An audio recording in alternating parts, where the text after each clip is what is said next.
dia a todos e todas. É com minha satisfação que eu dou início às sessões públicas de apresentação dos trabalhos de conclusão de curso da licenciatura 2026/1.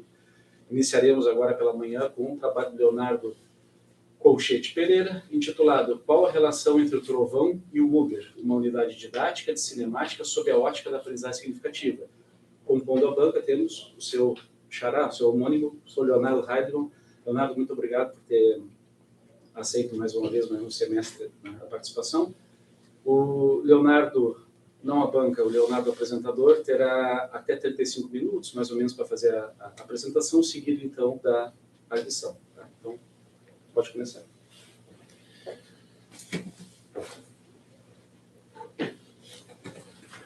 Bom dia a todos, eu sou o Leonardo, né? Vou me apresentar um pouco aqui, antes de iniciar realmente a apresentação do estágio.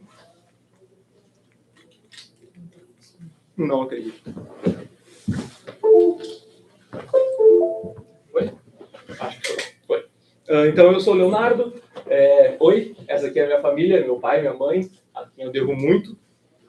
Minha história, eu sou um cara que eu gosto muito de fazer as pessoas rirem, eu gosto muito de me expressar, gosto muito também de astronomia, de física, e atualmente eu estou numa vibe meio Pokémon também. Tudo isso começou, né? Toda a minha jornada começou lá num colégio particular chamado Bom Jesus São Luís, onde eu fiz teatro, que também era uma das minhas vontades, assim, de ser ator, né? Daí eu vi que não tinha retorno bom financeiramente, mas tentei alguma coisinha ali, né? Mas no fim não deu certo. Quando eu saí, assim, do ensino médio, passei um tempo fazendo cursinho, entrei na PUC em engenharia de software, porque daí sim tinha um retorno bom, né, financeiramente. Só que não era muito minha praia. Programação até acho legal, mas não foi muito o que eu gostaria de fazer, né? Então, depois de um tempo, tentei juntar essas coisas, essa parte de me expressar com a astronomia e física e tal, e consegui passar em física lá em 2020.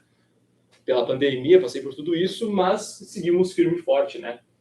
Durante o curso de física, eu dei bastante aula, não fiz nenhum tipo de iniciação científica, mas eu gostava, porque eu gosto muito da aula, né? Não curto tanto essa parte da pesquisa, mas eu dei bastante aula, dei aula em cursinho popular, dei aula em EJA, dei aulas em estágios não obrigatórios também que eu fiz.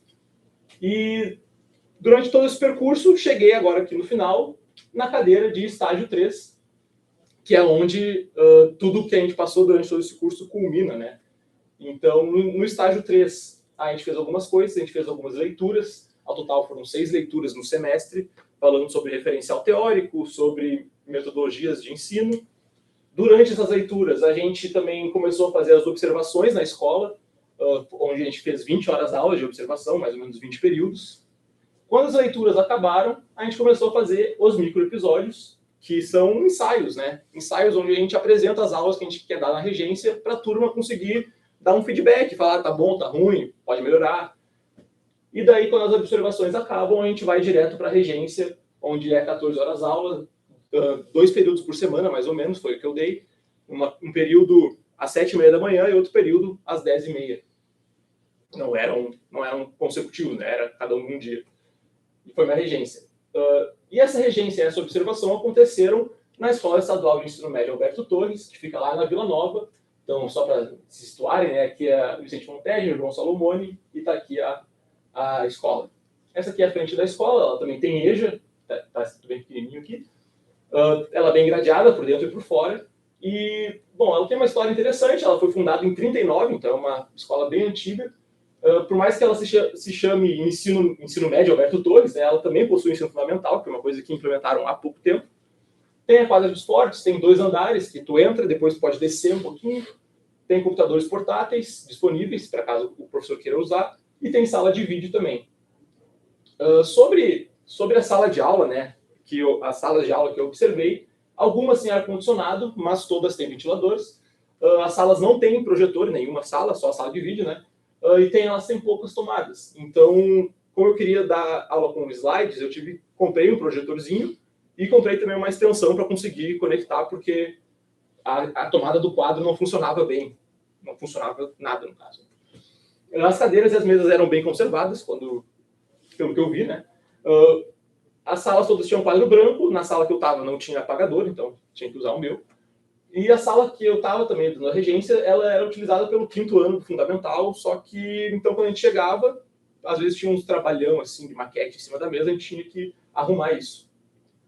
Sobre o ensino que eu acompanhei, eu acompanhei o professor de física deles, que também é professor de matemática e engenheiro, por isso que ele dá aula de física. E também o ensino que eu observei, ele é bem tradicional, assim. Basicamente era, chegava, fazia a chamada, o professor escrevia no quadro, durante o período inteiro, basicamente, e nos últimos 10 minutos ele explicava o conteúdo e depois a gurizada copiar.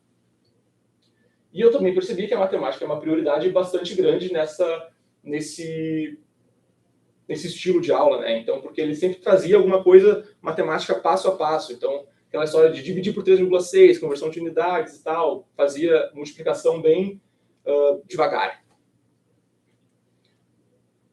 Para tentar fugir um pouco disso, desse ensino mais tradicional, eu trouxe no meu trabalho a teoria da aprendizagem significativa do Ausubel, onde ele distingue, né, a aprendizagem significativa e a aprendizagem mecânica.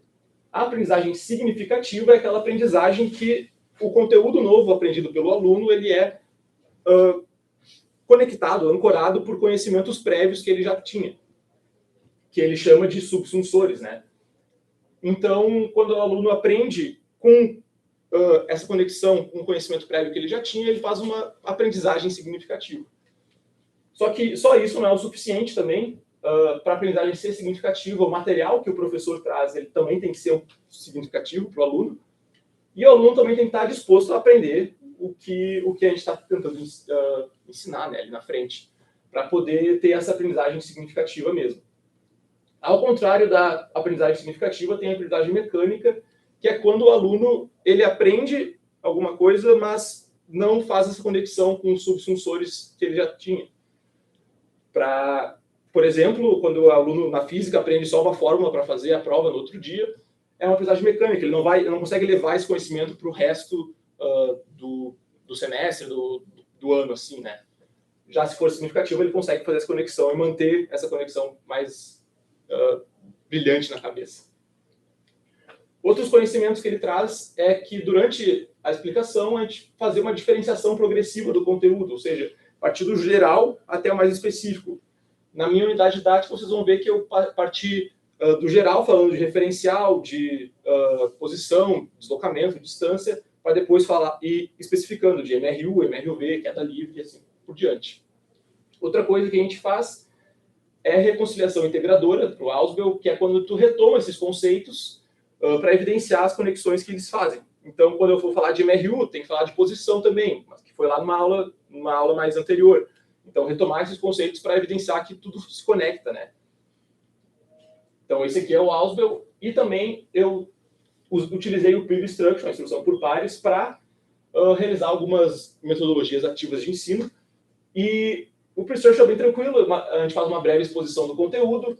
Depois disso, eu leio uma questão conceitual com eles, que peço para eles se comprometerem com uma resposta, escolherem em silêncio, sozinhos, por enquanto, e faço uma votação individual a partir dos clickers, né, que são esses cartõezinhos aqui, que em cada lado tem uma letrinha que o aluno escolhe a letra que ele quer na questão e bota para cima, sem tapar ali o código, porque daí depois eu passo com o celular, lendo aqui os códigozinhos, e consigo obter em tempo real ali a resposta, é bem legal.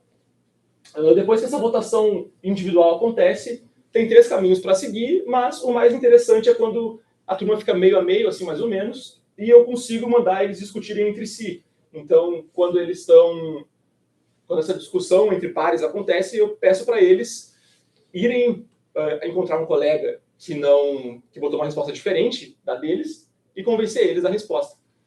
Então, acontece essa votação individual. Pode acontecer essa discussão entre pares, né? Tem outros 2 caminhos, mas essa aqui é mais interessante. E depois dessa discussão acontecer, a gente faz uma nova votação para tentar ver se realmente convenceram, né, todo mundo. Então, esse aqui é o Peer Instruction. E, bom, para falar um pouco das turmas que eu observei turmas de 1º e de 3º ano. A turma de 1º ano meio bastante jovens, bem receptivas, e todas as turmas tinham algum estudante com TDAH ou TEA, né? Transtorno de déficit de atenção e hiperatividade e transtorno do espectro autista. Mas só Na turma 102 tinha uma monitora presente para ajudar essas crianças com laudos. A turma de terceiro ano era um pouco mais velha, eles eram mais comunicativos e engajados, que era do primeiro ano, porque eles estavam tentando se preparar para o Enem, né? Principalmente na parte da matemática, que foi o que eu observei, porque o professor que eu observei também era de matemática para o terceiro ano. E eles tinham bastante curiosidade e vários questionamentos para mim sobre o ingresso e a rotina na universidade. Foi bem interessante essa troca que a gente fez. A turma 106 aqui está em negrito, justamente porque foi a turma que eu fiz a regência. Então, vou falar um pouquinho mais dela. Ela tinha 27 estudantes. Eles eram bem estranhos, assim, quando eu entrei, porque estava todo mundo sentado em dupla e tudo nas paredes, assim, sabe? No centro da sala estava todo vazio e já entrei meio... já achei esquisito. E tinha um aluno com TEA que evadiu enquanto eu estava fazendo a regência, infelizmente. Para mapear esses subsunsores que eu trouxe antes do Ausubel, eu apliquei com eles um questionário de atitude sobre a física, onde eu trouxe algumas respostas deles aqui. Eles falaram, por exemplo, que a disciplina favorita deles é a educação física, porque era a mais divertida, que menos gostam é a matemática, de uma forma quase unânime. E uma pergunta que eu fiz é a relação deles com a física, né? Então, como que a física poderia se tornar mais divertida, mais legal? E eles falaram que se não tivesse cálculos, o conteúdo não passasse tão rápido, e outro aluno falou que tem que ter mais aula para descobrir o que é física, né? Outra questão, última que eu trouxe, é se eles tinham algum interesse em fazer ensino superior. Uma aluna falou que quer fazer biomedicina, outro aluno falou que gostaria de ser mecânico, que nem o pai, e outro aluno falou que não faz ideia do que é o ensino superior e não está muito afim. Então, pensando em todas essas respostas do questionário de atitudes, eu fiz um cronograma, né, para tentar encaixar tudo que eu queria falar para eles. Então, na primeira aula, eu trouxe uma introdução a toda a minha unidade didática, com uma exposiçãozinha dialogada. O MRU, da aula 2 a 6, onde eu ia trazer mais o Peer Instruction e uma atividade investigativa. No MRUV, da aula 7 a 10, eu ia trazer só uma atividade investigativa, além da exposição. E a queda livre, eu tentei trazer um experimento para eles que vocês vão ver mais lá no futuro, né? Não vou dar spoiler. Pensando nisso, comecei as minhas aulas. Então, a minha aula 1 foi a minha apresentação da unidade didática e as respostas dos questionários de atitudes que eu trouxe para mapear alguns subsunsores de conhecimentos prévios. Também conversei sobre a universidade com eles, que era o meu objetivo, né? Porque tinha gente que não conhecia muito bem o que era a universidade. E também trouxe algumas questões do porquê isso da física, o que ela pode ajudar a responder. Então, aqui eu trouxe alguns slides que eu levei. Aqui o Quem Sou Eu, né? Uma foto do Ryan Gosling só para fazer uma brincadeirinha, eles gostaram, né? Depois eu botei uma foto minha, claro.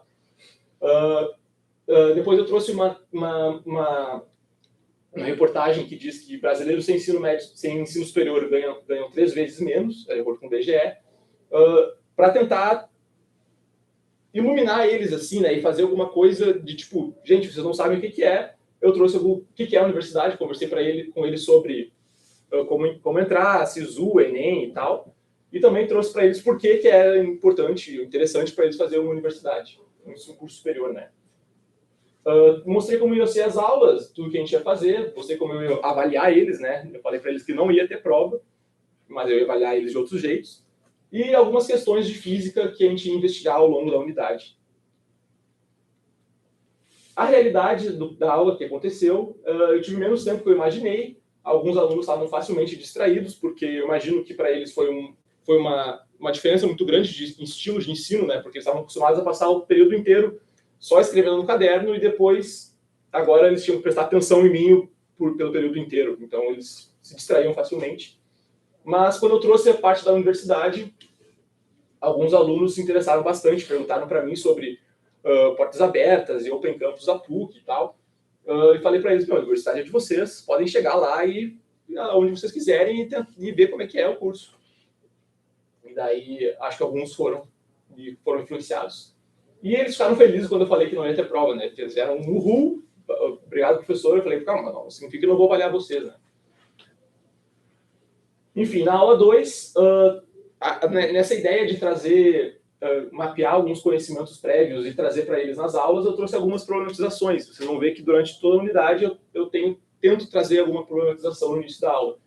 Na aula 2 aqui é qual a relação entre o tempo de espera de um Uber e o barulho de um trovão, onde eu discuto conceitos como referencial, posição, deslocamento, distância.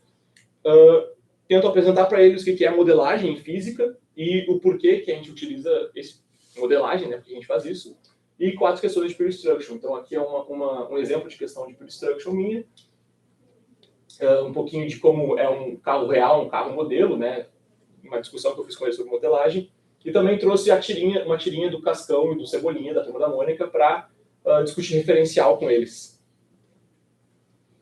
A realidade que eu utilizei, consegui utilizar melhor o tempo, vim mais preparado, a dificuldade, eles tiveram bastante dificuldade para entender o conceito de referencial, principalmente na tirinha, quando eu li a tirinha com eles, eles tiveram dificuldade de entender o Cascão parado em cima do skate, mas skate andando. Bom, teve todo um bafafá ali que eu tentei ficar um pouquinho mais de tempo ali, para eles conseguirem, né, diferenciar bem.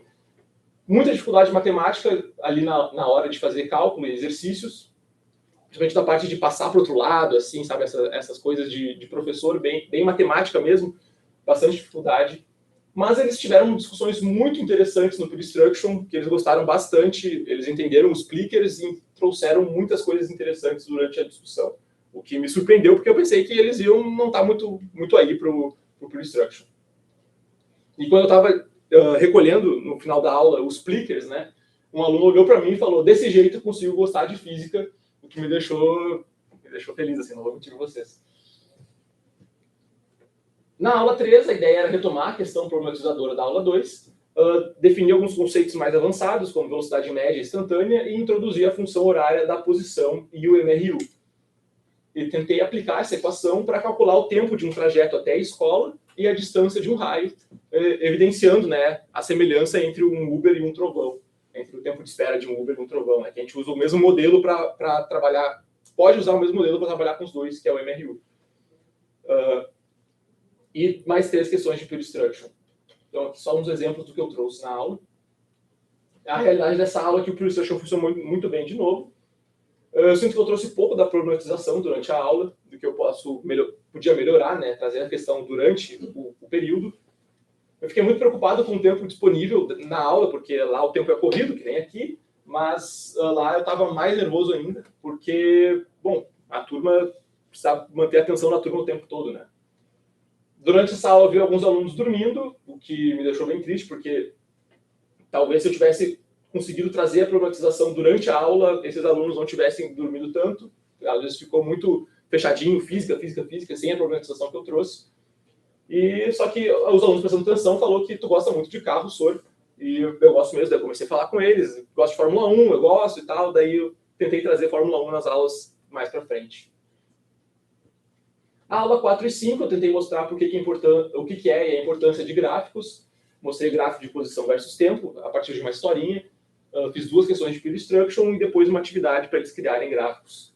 Então a ideia era tentar mostrar o que é um gráfico, porque é importante. E para fazer isso eu trouxe aqui uma perguntinha, que quando foi o maior pico de jogadores de GTA V entre março de 25 e hoje, onde o GTA V foi uma coisa que trouxeram no questionário de atitudes de física, que falaram como que a física ia ser mais interessante. O aluno botou GTA V, então tá, vamos tentar trazer um GTA V aí, e eu consegui.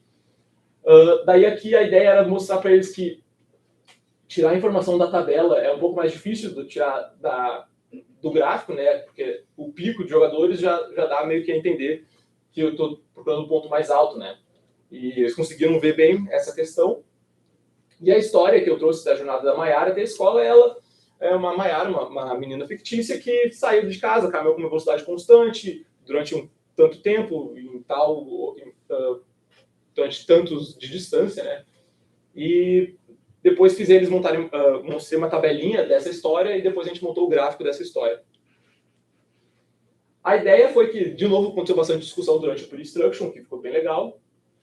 Gostaram bastante do exemplo do GTA V. Tinha muitos alunos perguntando e prestando atenção, que ficou bem divertido também. Eles tiveram bastante dificuldade na criação do gráfico da atividade, então sempre me chamando para tirar dúvidas. E durante a aula eu percebi um grupo de alunos pintando um livro de colorir, um Bob Goods, mas eu não quis parar a aula para chamar a atenção delas, porque tinha bastante aluno perguntando e prestando atenção, então eu não queria quebrar o ritmo da aula. Então aqui só alguns exemplos de trabalhos que me entregaram, né? Então teve gente que se esforçou mais, médio, né? A gente se esforçou médio, e teve gente que fez o trabalho todo em 10 linhas, mais ou menos. Então, bastante variação, mas gostei que tentaram fazer, pelo menos. A aula 6 eu tentei trazer uma parte de resolução de exercícios do MRU através de uma contextualização, porque eu não queria trazer só uma lista de exercícios para eles. E tentei contextualizar a partir de uma historinha, pique Missão Impossível, e o de um dossiê, que foi uma folhinha onde eu botei evidências, suspeitos e as atividades que eram para ser resolvidas. Também trouxe uma simulação, que eu fiz com a ajuda da inteligência artificial, mas mudei algumas coisas, e pedi para eles compartilhar as respostas quando acabar para inserir na simulação. Então, aqui é só uma ideia. Então, o aluno respondia alguma coisa, achava, sei lá, 150. Daí ele via que os ladrões estavam no pedágio abandonado aqui no quilômetro 150. Então, essa era a resposta. Desculpa.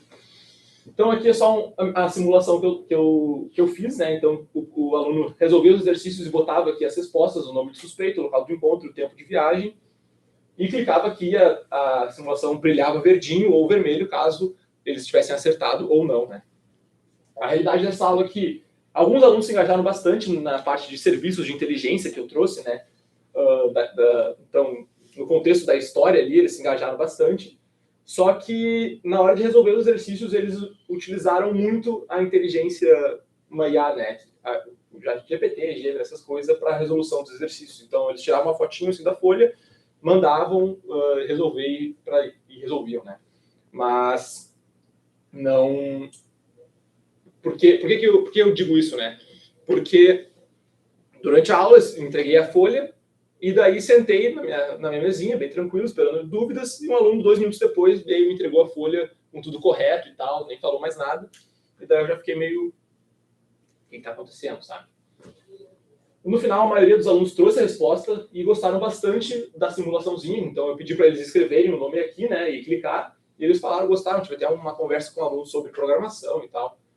Só que no final, na finaleira mesmo da aula, uma aluna falou, veio para mim, aqui na minha mesa, e falou, tu é muito ingênuo, senhor. Eu perguntei por quê. Daí ela falou, porque todo mundo usou inteligência artificial, então não falou nada, não mandou eles tirarem o celular e tal. E eu fiquei meio sem saber o que fazer, assim, sabe? Como é que eu vou dizer para essa aluna que eu sei que eles estavam usando inteligência artificial, mas eu não sabia como contornar isso, sabe? Porque parece muito autoritário da minha parte só chegar e falar, pare de usar celular.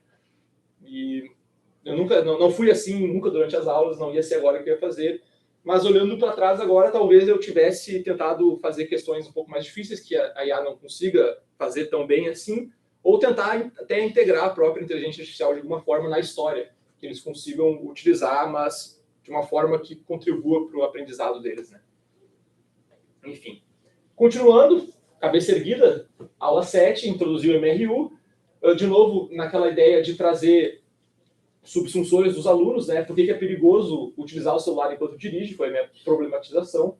Eu medi o tempo de reação dos alunos e calculei a distância percorrida de um motorista atento contra um motorista utilizando o celular.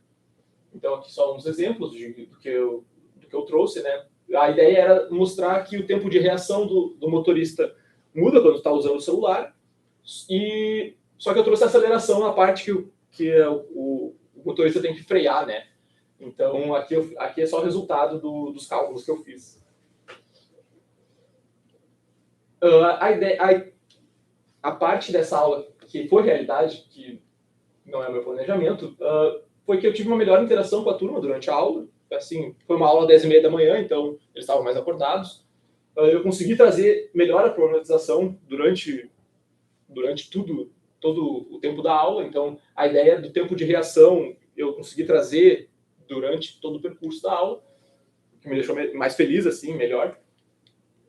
Os alunos fizeram ótimas perguntas, mas eu sinto que eu falhei em uma, que foi quando uma aluna falou alguma coisa sobre velocidade negativa, e quando eu expliquei para ela, eu meio que corroborei a ideia que velocidade negativa não existe na física, e depois que eu percebi isso, eu fiquei meio mal, assim, até.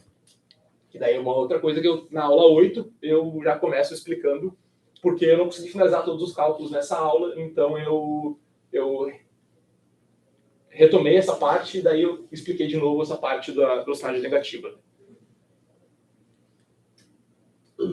Na minha aula 8, a problematização que eu trouxe foi qual a velocidade máxima que o corpo humano suporta, e fiz uma votação sobre essa questão. Então eu botei 3 opções nos slides e pedi para levantarem a mão. Apresentei a força G como uma maneira de comparar acelerações e as consequências fisiológicas da força G. E também trouxe 3 vídeos de ilustração delas.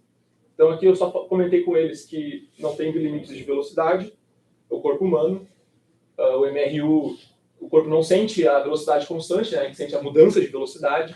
Expliquei que a força G é só uma nomenclatura, não é bem uma força, por assim dizer. E calculei uns exemplinhos com eles também. Essa aula, essa aqui foi só um exemplo do vídeo, tá no PDF, então isso aqui não vai rodar. Mas isso aqui é um treinamento de pilotos de Fórmula 1, porque eles têm uma aceleração muito alta e está sempre mudando a aceleração deles, né? Então a força G que eles sentem é razoavelmente maior do que uma pessoa normal sentiria durante a vida. Daí trouxe isso para exemplificar.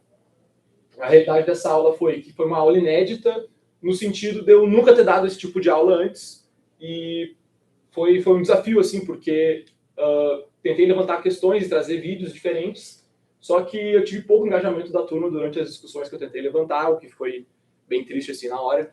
Então eu estava tentando lá empolgar a turma e tal, e eles, né, e eu, tá. Então, e os vídeos que eu trouxe também estavam com a visualização prejudicada. Não estavam impossíveis de ver, mas eles estavam prejudicados porque o ambiente lá não era, a luz do ambiente não era tão boa assim. Então eles ficaram meio escuros para ver, mas nada que tenha super prejudicado, mas mesmo assim ficou meio ruim. Na aula 9, a problematização que eu trouxe foi por que os carros modernos amassam mais que os antigos. Eu trouxe 2 vídeos de teste de colisão para exemplificar para eles isso. Também trouxe comentários desses vídeos, estavam no YouTube, né? Então tinha vários comentários dizendo o HB20 hoje amassa muito, os carros antigos que eram bom, para fazer mais essa problematização, né? Mostrei as equações do MRV, que era a ideia principal da aula, e comparei a aceleração sentida por um motorista na batida, comparando a batida de um carro antigo, carro moderno, né? Tentei fazer isso só com aceleração, então aqui é só o exemplo que eu trouxe. Eu botei que o carro antigo amassa um pedaço, o carro moderno amassa outro pedaço. E a ideia de trazer aqui um referencial do BYD, que de 0 a 100 em 2 segundos, como subsunsor, né, deles. E a função horária da posição, tentei falar da matemática trazendo uma historinha de como a gente já viu essa equação aqui no MRU, né? Falando do MRV, porque quando a aceleração é 0, basicamente volta para essa fórmula aqui.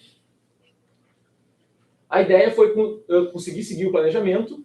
A turma estava bastante engajada, a aula 10h30 era sempre bom, participando das discussões, mas eles estavam com muita dificuldade na parte matemática, então eu segui bem devagarinho tudo para eles conseguirem acompanhar. A aula 10 eu trouxe uma aula semelhante à aula 6, de exercícios, só que dessa vez, em vez de trazer slides e uma folhinha impressa, eu tentei escrever tudo no quadro, porque o professor de física lá da escola pediu para eu escrever alguma coisa e deixar registrado no caderno deles. E então aqui eu fiz uma historinha, né? Dividi o quadro entre suspeitos, enigmas aqui e códigos. A ideia era eles resolverem aqui os enigmas, compararem aqui com a tabela de códigos para encontrar o culpado, encontrar como que o culpado fez tal coisa na história e por que ele fez isso também.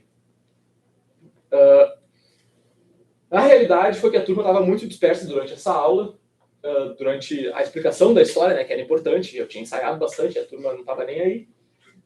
Eles fizeram diversas perguntas sobre o que era para fazer depois da explicação, né? Como eu falei, eles eram todos sentados em trio, então estava todo mundo conversando, mais ou menos. E depois eu passei pela turma explicando o que era para fazer. Eles me mostraram o registro do quadro, quando eu perguntei, vocês não estão fazendo nada. Eles mostraram, tá aqui, senhor.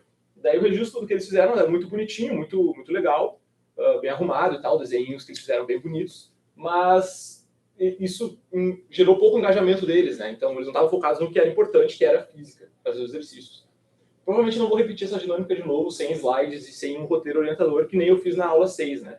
Porque, bom, não achei que funcionou bem. Na aula 6, a ideia era discutir a queda dos corpos, com uma problematização que aconteceria se caísse uma moeda do prédio mais alto do mundo na tua cabeça. E fiz uma enquete com os clickers, não foi com peer instruction, foi só para medir em tempo real, ele mesmo mostrar para eles o que eles estavam achando. Fiz uma demonstração de queda da folha e do caderno, então um caderno e uma folha, assim, deixei os dois cair, perguntei para eles, né, quem vai cair primeiro, e depois botei a folha em cima do caderno, deixei os dois cair também, quer dizer, perguntei para eles quem ia cair primeiro, né, depois deixei cair. Trouxe mais elementos históricos nessa aula sobre Galileu, a Torre de Pisa e Aristóteles. Também trouxe vídeos sobre a queda dos corpos, um do Brian Cox, que ele tá, um físico famoso, que ele está numa câmara de vácuo e deixa cair, uma bola de boliche, uma pena, eu acho. E também trouxe o vídeo no final da aula do martelo e a pena na Lua, que também deixam cair na Lua, né? Então, aqui só alguns exemplos dos slides que eu trouxe. A realidade dessa aula é que eu tive uma interação melhor com a turma, engajaram em discussões. Essa aula foi às 7h30, então eu estava tentando fazer a turma ser mais ativa na aula, né? Então eu comecei a andar bastante pela sala e falar mais alto e tal. Eu gostava bastante da parte histórica e da narrativa que eu consegui criar e conectar entre os slides. Então, quando eu falei de Galileu e Aristóteles ali, conectei os dois. A demonstração da queda do caderno e da folha foi um sucesso, eles gostaram bastante, porque eles não estavam esperando que a folha, quando eu largo a folha em cima do caderno, a folha cai junto com o caderno. Então, essa parte eles gostaram. Só que eu estava com pouca confiança para explicar sobre a resistência do ar e o mito da Torre de Pisa, que são peças-chave assim, da aula, e na hora, quando eu percebi, eu pensei que eu sabia, e na hora eu comecei a pensar, e talvez eu não saiba tanto assim quanto eu acho que eu sei. Então, a ideia é, para as próximas aulas que eu der desse tipo de conteúdo, eu reforçar e ler mais sobre essa parte para tentar entender e explicar um pouco melhor. A aula 12 foi só uma explicação do modelo de queda livre, porque a gente pode utilizar a queda livre como modelo. Apresentei ele como uma queda particular do MR, um caso particular do MRUV. Então, falei para eles não ir novas equações, né? É só as equações do MRUV. Calculamos o tempo e a velocidade que a moeda chega ao solo da problematização anterior. E fiz uma lista de exercícios bem básica, bem que nem eu critiquei agora, né? Há pouco, com exercícios de vestibular para eles treinarem mesmo. A ideia não era eles entregarem para mim, era só para eles conseguirem treinar e ter uma ideia do que esperava eles quando acabasse a regência, né? Porque daí iam ser mais ou menos do jeito que eu entreguei ali. A ideia foi que eu tive pouco tempo de aula devido a problemas na hora de arrumar o projetor. Eu sempre chegava 5 minutos antes para arrumar tudo. Não consegui arrumar de uma forma muito boa nessa aula. Eles tiveram muitos dificuldades na matemática, mas mostraram uma certa evolução. Tive pouco tempo para fazer os exercícios e ajudar eles por causa desses problemas no projetor. Mas quando eu entreguei a lista de exercícios, tinha alguns alunos bastante dedicados para resolver, e já me chamaram quase imediatamente, assim. Nas aulas 13 e 14, eu fiz um experimento para cálculo da aceleração da gravidade, para tentar calcular a média de G da turma, e fiz uma revisão geral dos conteúdos da unidade didática e uma despedida da turma, né? O experimento era tentar calcular o G, a aceleração da gravidade, onde eu pedia para eles medirem uma altura, até uma certa referência, por exemplo, do chão até a mesa, e largar um objeto aqui de cima e gravar com o celular para conseguir o tempo de queda, né? Desde o momento que sai da mão até bater no chão. E daí pedi para eles fazerem isso algumas vezes, calcular uma média, e depois passar essa média para mim, que eu ia anotando no quadro para tentar depois fazer um G geral da turma. Essa aula, a turma demorou para engajar e entender o objetivo do trabalho, uma coisa que eles nunca tinham feito antes. Daí, quando eu pedi para eles se reunirem em grupos, eu tive que depois explicar novamente em cada grupo o que era para fazer. Mas depois que eles entenderam, eles ficaram bastante engajados, tirando dúvidas durante todo o processo. Só que depois, na parte matemática, poucas respostas foram apresentadas. Então, eu tive um grupo que me mandou o G deles, que foi 10, alguma coisa, e outro grupo que mandou 20, alguma coisa. Daí eu fiquei... Calcular a média não vai ser uma boa ideia agora, porque vai contra o que eu estava tentando falar, mas eu expliquei qual era o objetivo do experimento para eles também. E no final, a despedida foi mais emocionante do que eu imaginei. Uma aluna até chorou, entreguei ouro branco para eles, né? Gostaram muito, mas não teve fotinho nem nada, né? Turma de primeiro ano. Algumas considerações finais, que a licenciatura provou ser um espaço muito bom para mim, para unir essa parte de expressão e de física, que eu gosto muito. Uma coisa que eu já tinha na ideia, mas ser professor exige muita resiliência, constante adaptação e acolhimento do erro, então eu não vou ficar guardando o rancor do aluno porque ele utilizou o IA, né? Eu vou tentar ir lá melhorar minhas aulas. O planejamento e preparar a prévia das aulas são essenciais para a gente não ter aulas rasas, né, durante a regência, para não chegar lá e saber o que fazer. É sempre melhor do que chegar lá e não saber direito o que fazer. Então, parece óbvio, mas às vezes durante boa parte da minha graduação, eu era um professor mais freestyle, assim, sabe? Professor, me explica MRU. Tá. Pegava aqui MRU, tal. É sempre bom ter um planejamento. Foi muito difícil para os alunos romper com essa expectativa do ensino tradicional, né? Então, eu tentava fazer algumas coisas diferentes. O CRISPR funcionou muito, a atividade de investigação de exercício não funcionou tanto, mas os alunos... É difícil para os alunos fazer isso, né? E eu acho que, no final, ensinar física se trata de conseguir problematizar o mundo e construir essas narrativas com bastante empatia, sempre pensando no aluno, na aula que a gente vai dar, para essas aulas serem aulas que nós mesmos gostaríamos de assistir, né? Então, eu sempre faço pensando nisso. É isso aí. Muito obrigado.